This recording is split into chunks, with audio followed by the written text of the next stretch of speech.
الحمد لله رب العالمين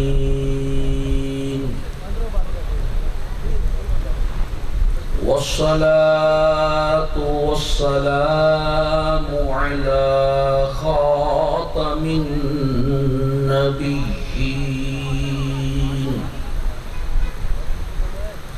وعلى آله وأصحابه أجمعين أما بعد فأعوذ بالله من الشيطان الرجيم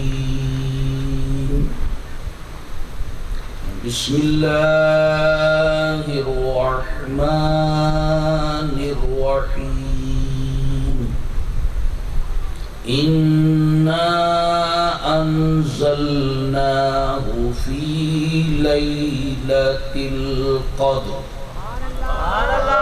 وما أدراك ما ليلة القدر ليلة القدر خير من 1000 شهر تنزل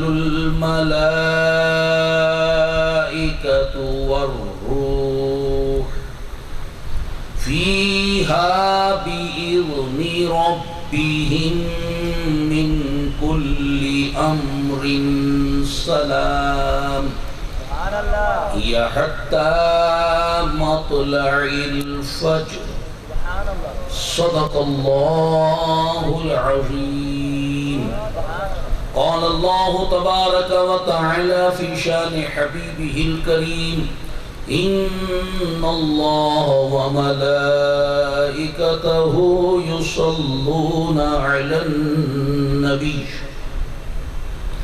يا أيها الذين آمنوا صلوا عليه وسلموا تسليما الصلاة والسلام عليك يا سيدي يا رسول الله الصلاة والسلام عليك يا سيدي يا حبيب الله الصلاة والسلام عليك يا سيدي يا نبي الله وعلى آلك وأصحابك يا سيدي يا نور الله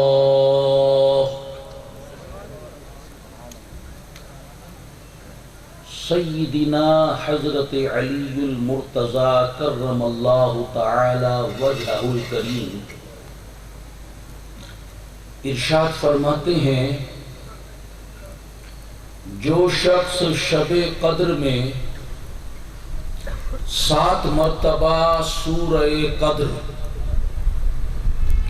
پڑھ لیتا ہے اللہ تعالی اسے مصیبتوں سے نجات عطا فرماتا ہے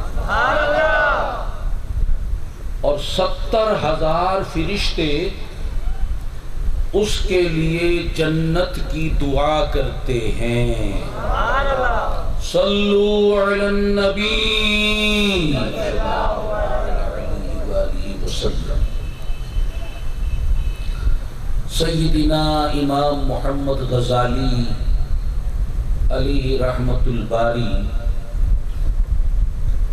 یہ حدیث پاک نقل فرماتے ہیں کہ رسول اللہ صلی اللہ تعالی علیہ وآلہ وسلم نے ارشاد فرمایا اللہ تعالی نے ایک ایسا فرشتہ تخلیق فرمایا جس کا سر عرش سے لگا ہوا ہے اس کے دونوں پاؤں 7 زمینوں سے نیچے ہیں اس کا ایک بازو مشرق تک پھیلا ہوا ہے دوسرا بازو مغرب تک پھیلا ہوا ہے زمین پر آباد مخلوق کی تعداد کے برابر اس کے پر ہیں ہمارے آقا و مولا سید الانبیاء محبوب کبریا جل جلالہ وصلی اللہ تعالی علیہ وآلہ وسلم ارشاد فرماتے ہیں جب کوئی میرا امتی مجھ پر درود پاک بھیجتا ہے اللہ تعالی اس قوی القامت فرشتے کو حکم فرماتا ہے کہ بحر نور میں غوطہ-زن ہو جاؤ. عرش کے نیچے نور کا سمندر ٹھاٹے مار رہا ہے. یہ فرشتہ اس میں غوطہ-زن ہوتا ہے. مقام غور ہے جب اتنا بڑا فرشتہ ہے تو اس نور کے سمندر کی وسعت کا عالم کیا ہوگا. یہ فرشتہ اس نور کے سمندر میں غوطہ لگانے کے بعد باہر نکل کر اپنے پروں کو جھاڑتا ہے پھڑپھڑاتا ہے تو اس کے پروں سے نور کے قطرے جھڑتے ہیں. اللہ تبارک و تعالی ہر نوری قطرے کے بدلے ایک نیا فرشتہ پیدا فرماتا ہے. رسول اللہ صلی اللہ علیہ وسلم کے امتی نے ایک مرتبہ درود پاک بھیجا, اس کی برکت سے اللہ تعالی نے اربوں کھربوں فرشتے پیدا فرما دیے. اب ان نو پیدا فرشتوں سے اللہ تعالی ارشاد فرماتا ہے میرے نبی کے غلام نے میرے نبی پر درود بھیجا جس کی بدولت میں نے تمہیں پیدا کیا. اب تا قیام قیامت تمہاری یہ ڈیوٹی ہے اس درود پاک پڑھنے والے کے لیے بخشش کی دعائیں کرتے رہو. صلو علی النبی صلی اللہ تعالی علیہ وآلہ وسلم. محترم بھائیوں اور بزرگوں, اللہ کی اس تخلیق پر غور کیجئے جو اس قوی القامت فرشتے کی صورت میں ہمیں بتائی گئی. کیسی عجیب تخلیق ہے, کیسی عظیم تخلیق ہے, اور اگر غور کرو اس کی ہر تخلیق بے مثال ہے. ہر تخلیق عجیب بھی ہے عظیم بھی ہے. ایک چیونٹی پر غور کرو گے وہ بھی بے مثال تخلیق نظر آئے گی. ایک ہاتھی پر غور کرو گے وہ بھی بے مثال تخلیق نظر آئے گی. اگر اپنے وجود پر غور کرو گے یہ بھی بے مثال تخلیق نظر آئے گی. اگر کائنات پر غور کرو گے ایک ایک ذرہ, ایک ایک پتا, ایک ایک دانہ, ایک ایک قطرہ اللہ کی بے مثال تخلیق نظر آئے گی. اس کائنات کی ہر چیز کا خالق صرف اور صرف اللہ تعالی ہے. وہ خود اعلان فرماتا ہے اللہ خالق کل شیء, تحت الثری سے لے کر عرش اولی تک اور اس کے علاوہ جتنے بھی عالم ہیں ان کی ہر چیز کو صرف اور صرف اللہ نے پیدا فرمایا ہے. اور پیدا فرمانے کے بعد اس کائنات کو ایسے نہیں چھوڑ دیا بلکہ فرماتا یدبر الامر من السماء الى الارض, آسمانوں سے لے کر زمینوں تک ہر کام کی وہی تدبیر فرماتا ہے. وہ خالق کائنات بھی ہے, مدبر کائنات بھی ہے. کب بارش برسانی ہے, کہاں بارش برسانی ہے, کہاں فصل اگانی ہے, کب دن نکلنا ہے, کب رات آنی ہے, یہ سارا نظام کائنات اللہ تعالی ہی کے زیر کنٹرول ہے. تو وہ خالق کائنات بھی ہے, مدبر کائنات بھی ہے, اور پھر اپنی مخلوق کو صبح و شام دن رات روزانہ وہی رزق عطا فرماتا ہے. وہی رازق کائنات ہے. وَهُوَ خَيْرُ الرَّازِقِينَ. اور وہی سب سے بہتر رزق دینے والا ہے۔ خالق کائنات بھی وہی ہے، مدبر کائنات بھی وہی ہے، رازق کائنات بھی وہی ہے، اور مالک کائنات بھی وہی ہے۔ اسی کا حکم کائنات میں چلتا ہے، اس کا ارادہ نہ ہو تو پتا بھی نہ ہل سکے۔ وہ جو چاہتا ہے، جب چاہتا ہے، جیسا چاہتا ہے، جس طرح چاہتا ہے، جتنا چاہتا ہے، ہو جاتا ہے۔ جس کو جو بھلائی ملی اسی کی رحمت سے ملی، جو جس نقصان سے محفوظ ہوا اسی کی رحمت سے ہوا۔ وہ غنی ہے، بے نیاز ہے، اس کو نظام کائنات چلانے کے لیے کسی کی محتاجی نہیں۔ ساری کائنات، ساری مخلوقات اس کی محتاج ہے، وہ کسی کا محتاج نہیں۔ اسی کے حکم پر سورج نکلتا ہے، اسی کی مرضی سے سورج غروب ہوتا ہے۔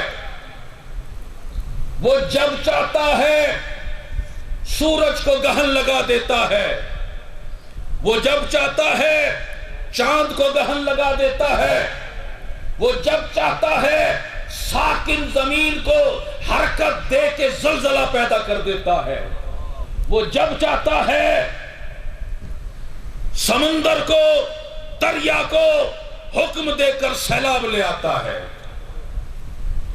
وہی بارش برساتا ہے، وہی فصلیں اگاتا ہے، وہی گلشن کھلاتا ہے۔ نظام ہر جہاں رب دو عالم ہی چلاتا ہے، بغیر اس کی اجازت کے کوئی کب پتا ہلتا ہے۔ اسی نے چاند کو، سورج کو اپنا نور بخشا ہے، وہی ہے آسمان پر جو ستارے جگمگاتا ہے۔ پہاڑ اس نے کیے پیدا، بنائے اس نے ہی دریا، وہی فصلیں اگاتا ہے، وہی گلشن کھلاتا ہے۔ کبھی گرمی، کبھی سردی، کبھی موسم بہاروں کا، وہی ہے قادر مطلق جو موسم کو بدلتا ہے۔ تو وہ قادر مطلق ہے، وہ جو چاہتا ہے وہی ہوتا ہے، اس کے چاہت کو کوئی روکنے والا نہیں۔ اگر وہ چاہے تو آگ میں باغ لگا دے، وہ چاہے زہر کو تریاک بنا دے، وہ چاہے شہد کو زہر بنا دے، وہ چاہے صحرا میں گلشن کھلا دے، وہ چاہے گلشن کو صحرا بنا دے۔ جسے چاہے عزت دے، جسے چاہے ذلت میں مبتلا کر دے، جسے چاہے منصب دے، جسے چاہے محروم کر دے، جسے چاہے امیر بنائے، جسے چاہے غریب بنائے، جسے چاہے بیٹے دے، جسے چاہے بیٹیاں دے، جسے چاہے دونوں دے، جسے چاہے کچھ نہ دے۔ کون ہے اس کے نظام میں رکاوٹ ڈالنے والا؟ وہ اکیلا ہے، واحد ہے، یکتا ہے، ایک ہے، سب کو پال رہا ہے،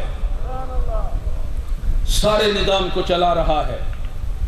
اس نے اپنے محبوب صلی اللہ تعالی علیہ وسلم کو فرمایا، محبوب تم بھی کہو، اپنے غلاموں سے بھی کہو، میری شان انہیں بتاؤ، میری عظمت انہیں بتاؤ، دنیا والوں کو بتاؤ، میری مخلوق کو بتاؤ، کہو مالک الملک، اے اللہ تو ہی ملک کا مالک ہے۔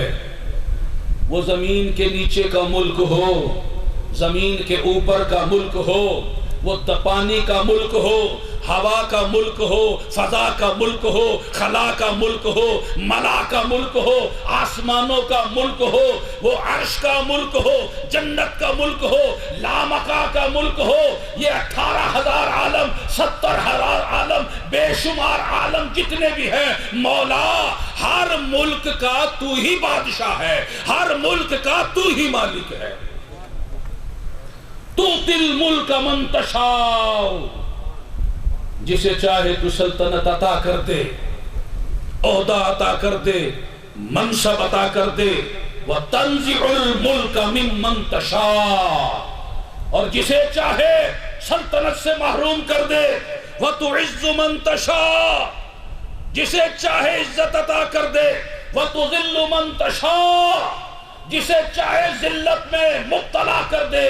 بِيَدِكَ الْخَيْرُ، ہر بھلائی تیرے ہی دست قدرت میں ہے۔ إِنَّكَ عَلَىٰ كُلِّ شَيْءٍ قَدِيرٌ، بے شک مولا تو سب کچھ کر سکتا ہے، تو قادر بھی ہے، قدیر بھی ہے، خالق بھی ہے، مصور بھی ہے، مالک بھی ہے، متکبر بھی ہے، جبار بھی ہے، قہار بھی ہے، غنی بھی ہے، مغنی بھی ہے، سمیع بھی ہے، بصیر بھی ہے، اول بھی ہے، ظاہر بھی ہے، باطن بھی ہے، آخر بھی ہے، لطیف بھی ہے، خبیر بھی ہے، مالک الملک بھی ہے، ذوالجلال والاکرام بھی ہے۔ تحت الثری سے لے کر عرش اولی تک اسی کا حکم چلتا ہے، ہر چیز اس کے زیر نگی ہے، وہی ہر عالم کا خالق ہے، اور اس کا ایک نام حکیم بھی ہے، حکمت والا۔ اس کا کوئی کام بیکار نہیں ہوتا۔ اگر ایک مچھر بھی اس نے پیدا کیا ہے، وہ بھی بیکار پیدا نہیں کیا۔ اگر موذی جانوروں، سانپ بچھوؤں کو پیدا کیا ہے، انہیں بھی بیکار پیدا نہیں کیا۔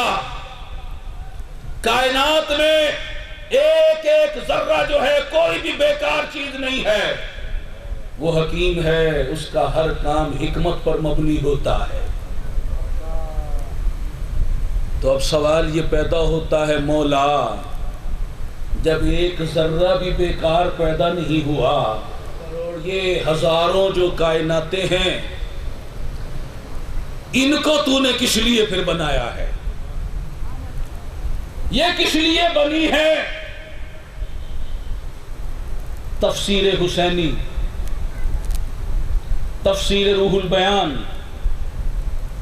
حدیث پاک، رسول اللہ صلی اللہ تعالی علیہ وسلم ارشاد فرماتے ہیں، شب معراج اللہ تعالیٰ نے جب مجھ سے کلام فرمایا، مجھے ارشاد فرمایا، یا محمد صلی اللہ علیہ وسلم، یا محمد انا وانت وما سوا ذالک خلقتہ لاجلک،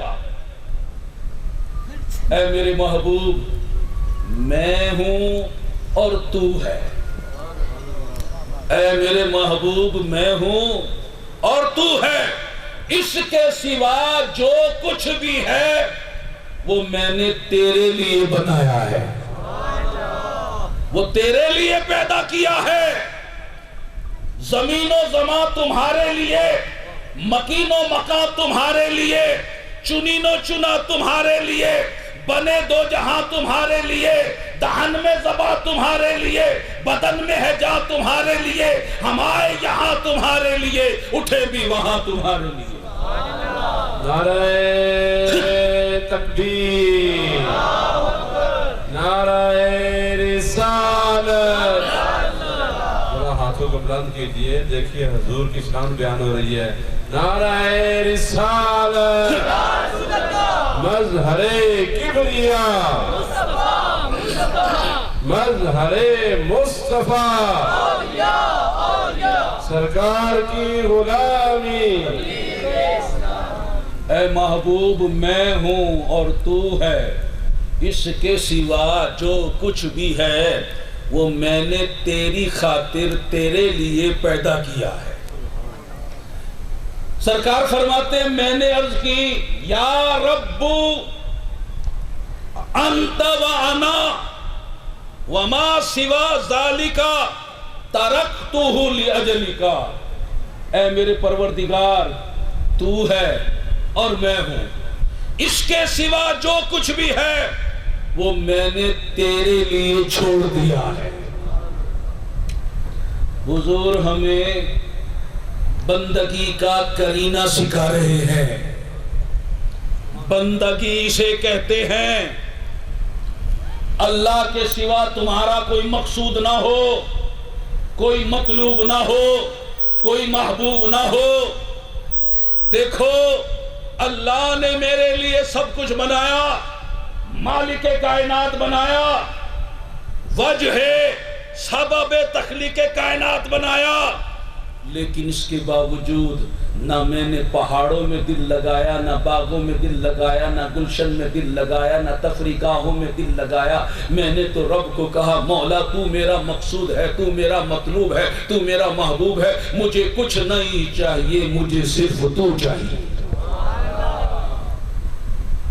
اب اس حدیث پاک سے پتہ چلا زمین کس لیے بنی، آسمان کس لیے بنے، چاند کس کے لیے بنا، سورج کس کے لیے بنا، جنت کس کے لیے بنی، لوح و قلم کس کے لیے بنے، عرش و کرسی کس کے لیے بنے، یہ جنتیں کس کے لیے بنی، پہاڑ کس کے لیے بنے، دریا کس کے لیے بنے، یہ مچھلیاں کس کے لیے بنی، درندے چرندے پرندے کس کے لیے بنے، یہ فرشتے کس کے لیے بنے، میں اور آپ کس کے لیے بنے، یہ ساری کائناتیں، یہ ساری مخلوقات کس کے لیے بنے، سب جہاں رب نے بنائے کس کے لیے، تیرے لیے۔ رنگ کیسے ہے جمائے، کس لیے، تیرے لیے۔ حضرت آدم سے لے کر ابن مریم تک سبھی انبیاء تشریف لائے، کس لیے، تیرے لیے۔ طیبہ کونین کا مرکز فرشتوں کی وہاں رات دن بارات آئے، کس لیے، تیرے لیے۔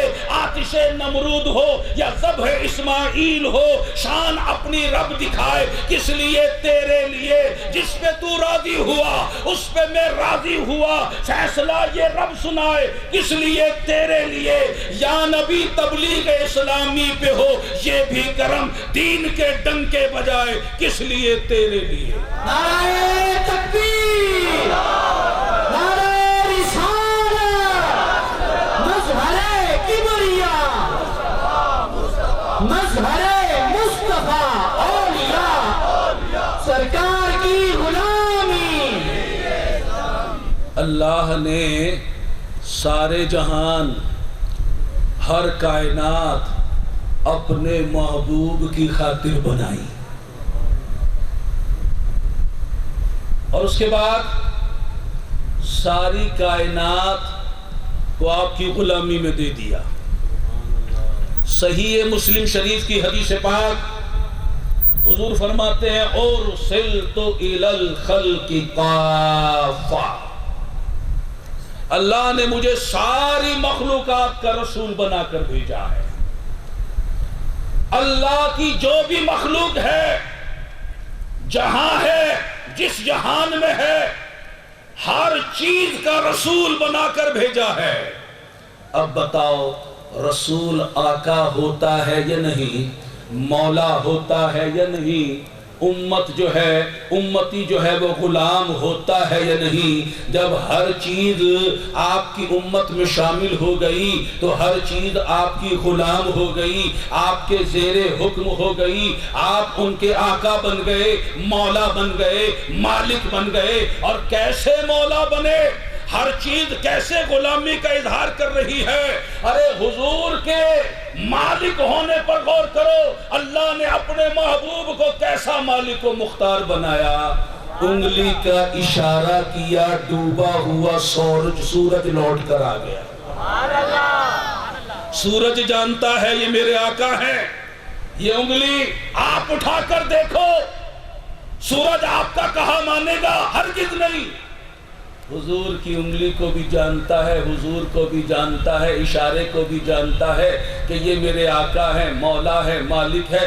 اشارہ انگلی کا ہوا، ڈوبا ہوا سورج لوٹ کر آ گیا۔ اشارہ انگلی کا ہوا، چاند کے 2 ٹکڑے ہو گئے۔ اشارہ انگلی کا ہوا، درخت جڑیں پھاڑ کر زمین سے چلتا ہوا آپ کی بارگاہ میں حاضر ہو گیا۔ اشارہ انگلی کا ہوا، کنکروں نے کلمہ پڑھنا شروع کر دیا۔ امام فخر الدین غازی رحمت اللہ علیہ تفسیر کبیر میں حدیث پاک نقل فرماتے ہیں، میرے آقا و مولا صلی اللہ تعالی علیہ وآلہ وسلم ایک مرتبہ پانی کے کنارے پر بیٹھے ہوئے ہیں۔ ابو جہل کا بیٹا اکرمہ وہاں آ نکلا، سرکار نے اسے تبلیغ فرمائی، اسلام کی دعوت دی، حق کی طرف بلایا۔ وہ کہنے لگا ہے محمد صلی اللہ تعالی علیہ وسلم تم کوئی نشانی دکھاؤ۔ آپ نے فرمایا کیا چاہتا ہے؟ کہنے لگا اس نہر کے دوسرے کنارے ایک بڑا پتھر پڑا ہوا ہے، آپ اس پتھر کو حکم دو کہ وہ پانی میں تیرتا ہوا آئے اور ڈوبے بھی نہیں۔ رسول پاک صلی اللہ علیہ وسلم نے پتھر کی طرف اشارہ کیا، پتھر جو زمین میں گڑا ہوا تھا اکھڑا، لڑکا، پانی میں گرا، تیرتا ہوا آپ کے سامنے پانی ہی میں آ کر کھڑا ہو گیا۔ بتاؤ یہ پتھر کی طاقت ہے یا حضور کی طاقت ہے؟ یہ پتھر کا کمال ہے یا حضور کا کمال ہے؟ یہ پتھر کی شان ہے یا معجزہ مصطفیٰ ہے؟ اللہ اکبر۔ ایک کنکر ہم پانی میں ڈالیں وہ ڈوب جائے، یہ پتھر چل کر بھی آ رہا ہے اور ادب سے کھڑا بھی ہے۔ آپ نے اکرمہ سے فرمایا یکفیک ھذا، کیا یہ تیرے لیے کافی ہے؟ کہنے لگا ہاں، بشرطے کہ یہ اسی طرح واپس اپنی جگہ پہ چلا جائے۔ آپ نے اشارہ کیا، وہ پتھر الٹے پاؤں چلا، چلتا چلتا اپنی مقام پر جا کر ٹھہر گیا۔ یہ دیکھ کر اکرمہ مسلمان ہو گیا۔ اشارے پر چلے جس کے، شجر پتھر کمر صورت ملی جس کو، حکومت یہ شہ ارض و سما تم ہو۔ اللہ نے یہ شان، یہ کمال آپ ہی کو کیوں عطا فرمایا؟ اس لیے کہ آپ ہی اللہ کے محبوب ہیں۔ میں تو مالک ہی کہوں گا کہ ہو مالک کے حبیب، یعنی محبوب و محب میں نہیں میرا تیرا۔ اور آپ اللہ کے کیسے محبوب؟ جو آپ سے وابستہ ہو گیا وہ بھی اللہ کا محبوب ہو گیا۔ حضرت بلال کو کون جانتا تھا؟ یہ دامن مصطفیٰ کا فیضان ہے۔ اب قیامت تک ان کے نام کا بول بالا رہے گا۔ سلمان فارسی کو کون جانتا تھا؟ سہیب رومی کو کون جانتا تھا؟ ابو ہریرہ کو کون جانتا تھا؟ ابو ذر غفاری کو کون جانتا تھا؟ ابو بکر کو کون جانتا تھا؟ عمر فاروق کو کون جانتا تھا؟ عثمان و علی کو کون جانتا تھا؟ ان کو جو شانیں ملی ہیں نبی سے نسبت کی وجہ سے ملی۔